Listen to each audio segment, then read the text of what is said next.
한국노총과 민주노총, 양대 노총의 타워 크레인 노조가 어제부터 무기한 총파업에 돌입했습니다. 반복되는 크레인 사고에 대한 안전 대책과 함께 소형 타워 크레인의 사용 금지를 요구하고 나선 건데요. 소형 크레인은 따로 자격증 없이 교육 이수만 하면 누구나 조작할 수 있어서 위험도가 높다는 설명입니다. 하지만 소형 크레인 사용 여부는 사업자의 재량이고 또 소형 크레인 노동자들의 권리도 존중해야 한다는 목소리도 높습니다. 여러분은 타워 크레인의 노조의 파업 어떻게 바라보십니까? 안전을 위해서 어쩔 수 없는 선택이고 파업을 계기로 개선이 필요하다는 입장, 그리고 공사 지연과 건설 현장 혼란 우려, 당장 파업을 중단해야 한다는 입장, 여러 가지 다양한 의견들이 있으실 텐데요. 오늘도 문자로 많이 보내주시기 바랍니다. 네, 100원의 이용료가 있는 샵 3698 유료 문자로 아침 토론에 참여하실 수 있습니다. 자, 오늘 토론에 참여해 주실 두 분의 패널을 소개해드리겠습니다. 민주노총 건설노조 현석호 정책실장, 미래전략개발연구소 김우석 부소장입니다. 두 분 어서 오세요. 어서 오십시오. 안녕하세요. 네, 우선 실장님께 좀 여쭤보겠습니다. 실장님, 지금 이제 파업을 시작한 타워크레인 노조에서 나오셨는데요. 파업 배경이 있을 것 같아요. 어떤 이유에서 파업을 하시는지 좀 알려주시죠. 예, 우선 매년 2년에 한 번씩 타워크레인 사용자 단체와 건설노조 타워크레인 분과위원회는 임단협을 체결하고 있습니다. 이곳에서 임금 및 근로조건, 여타 현장에서 일하는 문제에 관한 여러 사안들을 사용자와 협의하고 합의해서 이것을 문서로 만들어 놓은 게 임단협인데 올해도 올 초부터 그 임단협 교섭 과정을 쭉 거치는 과정에서 사측과 몇 가지 사안에 대해서 합의가 되지 않았었고 이 부분에 대해서 노동위원회에 조정을 요구했었고 조정 과정에서도 조정이 되지 않았었습니다.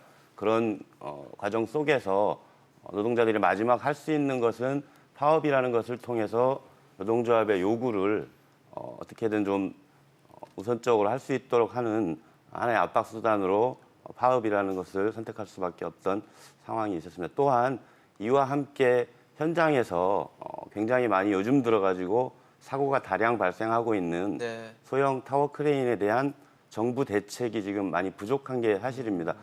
지속적으로 몇 년간 소형 타워 크레인에 대해서 제도 개선 및 관련 미비점을 좀 개선해달라는 요청들을 해왔음에도 불구하고 여전히 정부 쪽에서는 이 소형 타워에 대한 대책을 뚜렷하게 납득할 만한 방도로 이렇게 내놓지 않는 상황이 있었습니다. 그래서 관련해서 임단협 과정 속에서 이 부분에 대한 소형 타워에 대한 문제 해결 또한 요구하면서 이것이 곧 넘어지면은 대형 사고로 일어날 수밖에 없는 거대 장비이기 때문에 소형 타워에 대한 안전 대책을 정부 차원에서 내놔달라라는 요구를 함께 포함한 파업 투쟁을 진행하고 있습니다. 네, 지금 타워크레인 노조 파업 근거 어떻게 들으셨습니까?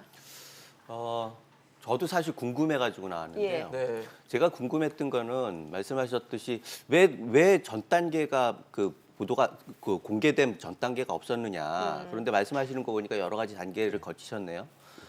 또 하나는 지금 노노 갈등이라고 계속 얘기하는데 사실은 지금 민주노총하고 한국노총이 같이 갈등하는 양상이 계속 보도가 됐는데 이번에는 둘이 같이 투쟁에 들어갔단 말이죠. 그런데 그 상대가 비노조원들이 주력인 그 대상이잖아요.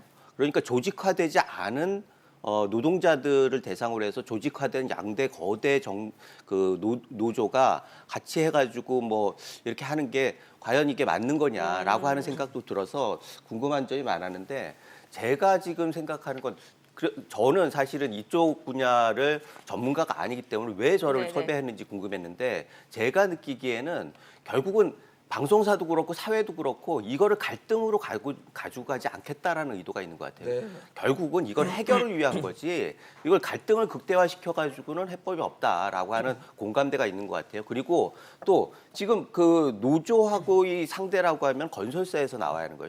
사용자인 건설사에서 나와야 하는 거고 또 뭐 소형 크레인 기사들이 또 나올 수도 있고 이렇게 됐는데 왜 전반적으로 그 얘기하는 저 같은 사람을 섭외했을까라고 하는 건 이 부분은 단순히 당사자의 문제가 아니라는 거죠. 사실 모든 국민이 연관돼 있는 거죠. 그래서 이게 또 4차 산업혁명이 되면서 각 분야에서 다 벌어지고 있는 거예요.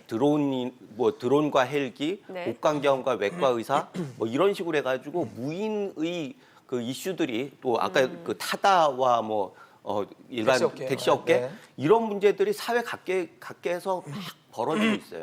이런 것들을 지금 말씀하신 크레인 부분이 대표적으로 나타나가지고 발현됐기 때문에 이것을 우리가 어떻게 해법을 찾는가라고 하는 부분들에 대해서 네. 관심을 갖고 여기를 찾아보자라고 하는 네. 의도를 저는 느꼈는데 결국은 이 부분은 거대한 시대의 흐름이 있는 거죠. 4차 산업혁명이라고 하는 게 네네. 거슬릴 수 없는 거고 이것을 거슬린다라고 하면 국가적으로 굉장히 큰 재난 상황도 이게 네. 벌어질 수 없고 우려될 수 있고 이런 상황에서 어떻게 하면은 기존에 있던 기득권 소위 말하는 기득권 세력을 일정 정도 아우르면서 국가 발전을 계속 이어나갈 수 있을까라고 하는 굉장히 중요한 그 초석이 되는 예시가 되는 그런 것이기 때문에 저는 이 부분을 어떻게 해결하느냐에 따라서 어떻게 보면 국가의 미래에도 굉장히 큰 방향을 설정할 수 있다라고 하는 생각이 들었습니다. 네. 네네. 그 사실 지금 실장님께서 아까 지적하셨던 부분 중에 소형 크레인에 대한 내용이 있었는데 일단 소형과 대형의 좀 구분이 좀 필요할 것 같아요. 소형이 뭔지도 좀 알려주시면 좋을 것 같고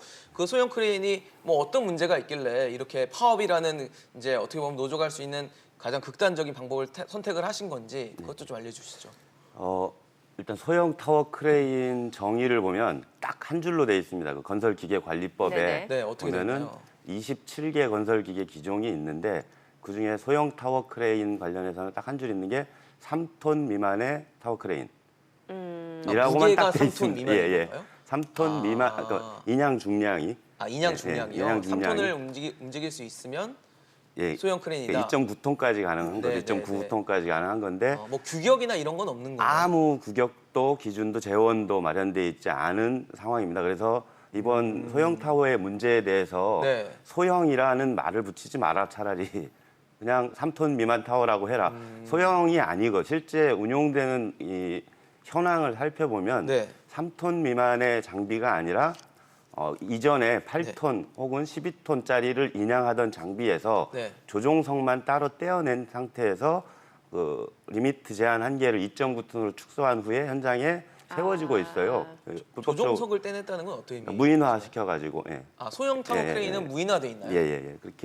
그렇게 해가지고 현장에 이렇게 들어가는 상황이에요. 그리고 그 이전 2014년 이전에는 통계조차 없던 게 우리나라 현실이었거든요. 그러니까 소형 타워에 대한 몇 대가 제작이 되고 몇 대가 이렇게 현장에 돌아가고 집계조차 안 됐다 집계조차 안 말씀이세요? 돼서 그때도 노동조합 차원에서 국토교통부에 요구해서 최소한 몇 대 엔진을 확인해야 되는 거 아니냐. 그리고 어떻게 관리 감독되는지에 대해서 확인하려면 최소한 소형 타워 크레인도 정부에 등록하게끔 모든 건설기계는 정부에 등록해서 번호판을 받거든요. 건설기계 번호판을. 그래서 타워 크레인도 번호판을 받고 있는 네. 상황인데 그렇게라도 해서 관리를 해라 하는 속에서 14년도에 소형 타워가 등록이 됐고 네. 그렇게 등록된 이후에 기존의 무등록 상태로 있던 소형 타워 크레인에 대해서 네. 이제 등록을 하려고 하다 보니 이게 형식 승인이라는 걸 신고를 하고 받아야 되지 않습니까? 국토부로부터.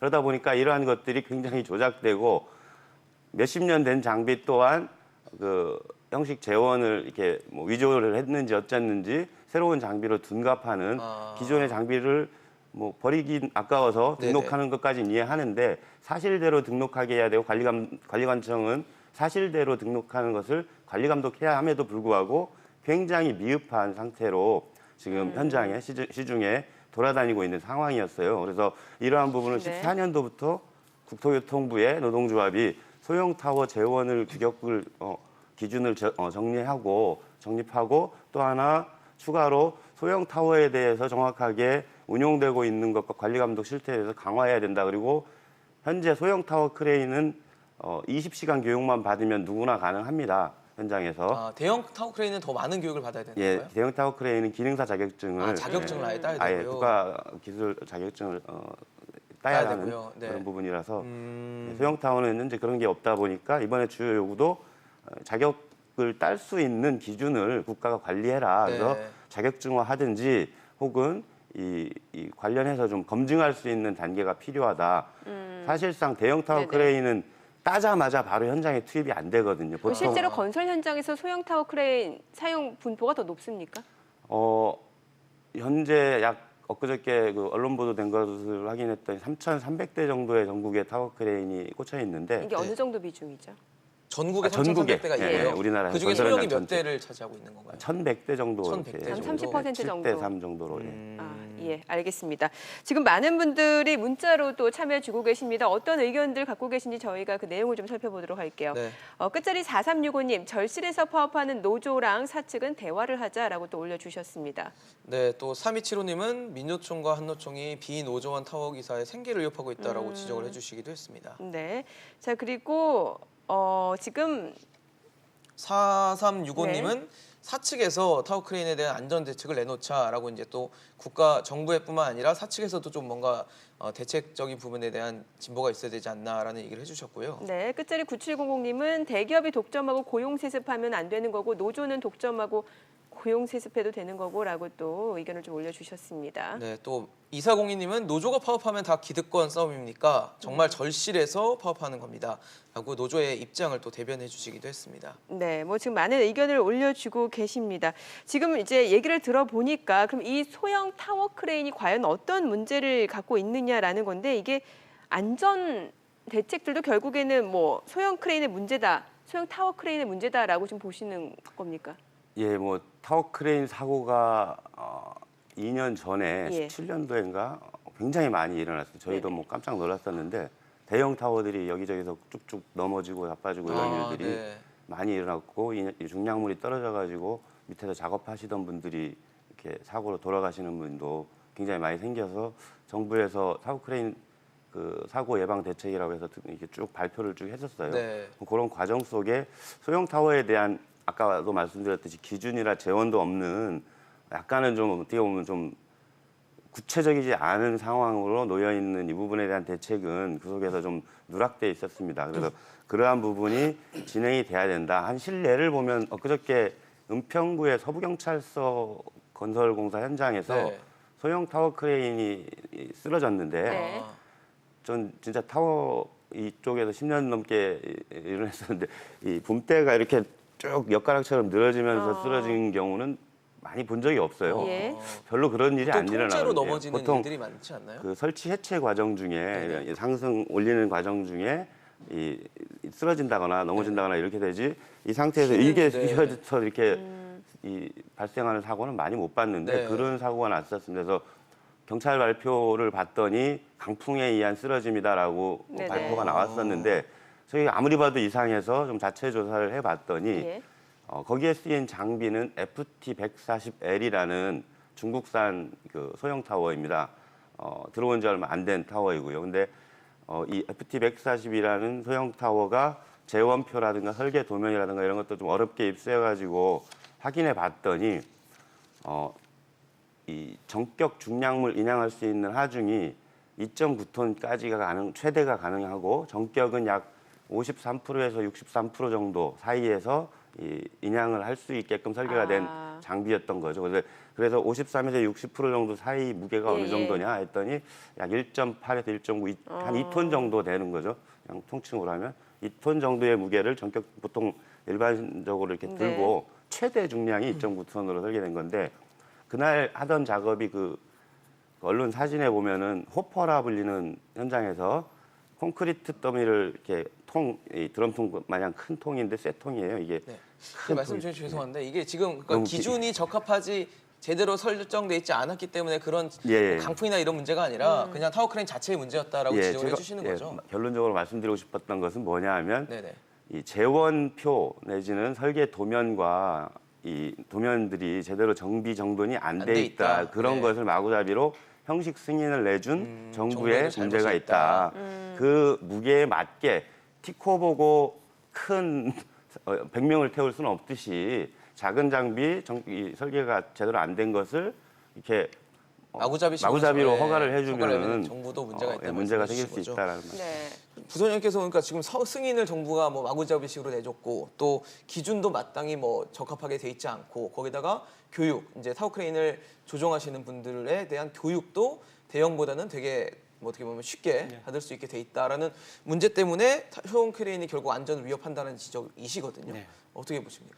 제가 보기에는 지금 예시든 거하고 주장하시는 거하고 맞아떨어지지는 않아요. 사실은 자격증 문제라고 하는 거하고 예시가 딱 떨어지지는 않는데 지금 말씀드린 거는 정부에 대해서 뭐 재원이나 뭐 설계나 이런 부분들에 대해서 문제가 있다. 기준이 명확하지 않다라고 하는 얘기를 하시는 거잖아요. 그렇다고 하면은 자격증 문제는 좀 다른 문제죠. 사실 제가 이거를 궁금하게 생각하는 게 결과적으로 그 우리 방송 때도 드론을 많이 쓰잖아요. 네, 네. 그렇죠. 예전에는 다 헬기로 찍어야 하는 거를 드론으로, 요새는 다 드론으로 쓰잖아요. 예. 처음에는 드론이 떨어진다라고 해가지고 굉장히 안전사고에 대한 문제 제기가 많았어요. 그러나 네. 요새는 누구나 드론을 쓰는 거에 대해서 이상하다고 얘기를 하지 않아요. 그 사이에 여러 가지 기준이 있었고 기준이 생겼을 테고 틀림없이 안전 문제에 대해서 검토를 많이 했을 텐데 지금 그 과정에 있는 것 같아요. 지금 말씀하시는 거는 이게 경찰 발표는 큰 문제가 없다라고 얘기하는데 자체적으로 그 해보니까 이런 문제가 있다라고 얘기를 하셨는데 실제적으로 경찰이 왜 그렇게 했을까도 이게 궁금해요. 정부하고 경찰이 과연 믿지 못할 건가라고 하는 부분들에 대해서 우리가 심각하게 생각해야 하는 부분은 맞는 것 같고 예. 문제는 그것이 가치 중립적인 결론이냐라고 하는 부분들도 지금 확인할 수가 없는 거잖아요. 지금은 일방의 주장이 있으니까. 그래서 이거는 정부하고 민노총하고 같이 협의, 노동조합하고 협의를 해가지고 자연스럽게 해결할 수 있는 부분인데 이것이 건설사나 실제적으로 분양받기를 기다리는 입주민들이나 게다가 국민들이 전체가 사실은 요새 수출이 지체가 되니까 이게 부진해지니까 내수가 강화돼야 하는데 내수에 있어서 이 건설이 차지하는 부분이 굉장히 크거든요. 네. 게다가 그 일자리 부분에 있어서도 건설의 파급 효과가 엄청나게 네. 큽니다. 그런 상황에서 지금 크레인이 어떻게 보면 골조라고 하는 중심적인 기능을 가지고 있고 거기에 대해서 파급되는 효과가 엄청나게 큰데 그러한 정부하고 이런 협의를 해야 할 부분들을 파업을 하는 게 맞느냐라고 하는 부분들이 있어요. 게다가 지금 피해를 보는 사람들은 크레인 기사 같은 분들은 일정 정도 그 일용직 노동자에 비해서는 굉장히 임금도 높고 네. 원예비라고 하는 부분들에 대해서 보존되는 부분도 많은데 예. 이런 상황에서 그분들은 아무 이유 없이 일자리를 못 가게 되는 거예요.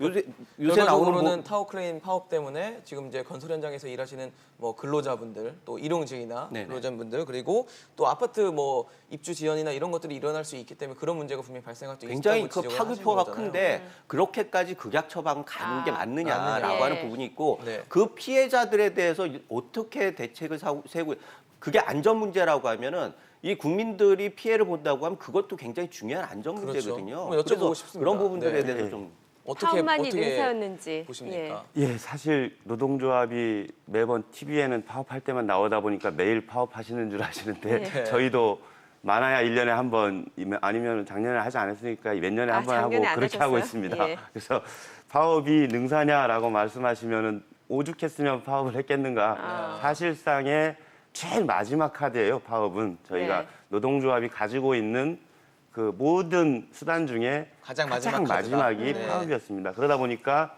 이 파업까지 오게 됐고 그것이 혹은 뭐 이 아파트 입주를 기다리신다는 평생의 그 꿈을 이렇게 실현하신 분들이 하루라도 빨리 입주하는 게 저희 또한 그런 걸 바라고 싶고 네. 우리 노동자들도 그런 날이 왔으면 좋고 뭐 그런 안타까운 마음은 반드시 좀 말씀드리고 싶습니다. 그럼에도 불구하고 이 파업이 가지는 내용이 네. 단지 임단협 과정 속에서 나온 문제만 가지고 했던 것이 아니라 네. 소형 타워 크레인 사고가 이게 갈수록 조금씩 늘어나고 있습니다. 예. 사고가 난 다음에 대책을 발표하시면은 요거는 하나만한 대책이 되는 거다. 네. 이게 인명사고로 이렇게 바뀌기 전에 정부 차원의 필요한 대책을 우선적으로 내놔야 되는 게 아니겠느냐라는 문제였고 실태 문제나 소형 타워의 현재 문제 조건이 너무 허술하고 관리 감독이 제대로 안 되는 부분에 대해서 네. 집중적으로 좀 해달라는 요구를 네. 수년째 해왔고 그에 대한 답은 계속 미뤄지기만 했었거든요. 네, 예, 사고가 안 알겠습니다. 났으면 좋겠습니다. 예, 지금 많은 분들 참여해주고 계시니까 내용 좀 볼게요. 끝자리 0123님은 모두 똑같은 국민이고 백성들이다. 소형이든 대형이든 배려하는 정책이 필요하다라고 또 올려주셨습니다. 네, 또 9062님은 현장 안전을 위해서 소형 타워 크레인도 반드시 자격증 보유자가 조정을 해야 합니다라고 해주셨어요. 네, 끝자리 3275님은 이미 노총은 노동자들의 갑입니다라고 또 부정적인 인식을 좀 내비쳐 주셨네요. 예. 네, 또 9118님은 소형 리모컨 타워 크레인, 그러니까 무인으로 작동되는 것들이 문제가 많습니다. 직접 보이지도 않고 무게감도 못 느끼는데 어떻게 더 안전하다는 건지라고 네. 또 아쉬움을 남겨주셨습니다. 끝자리 9608님은 누가 뭐래도 사람 목숨이 먼저다. 안전 대책이 좀 필요하다라는 부분을 지적을 해주셨습니다.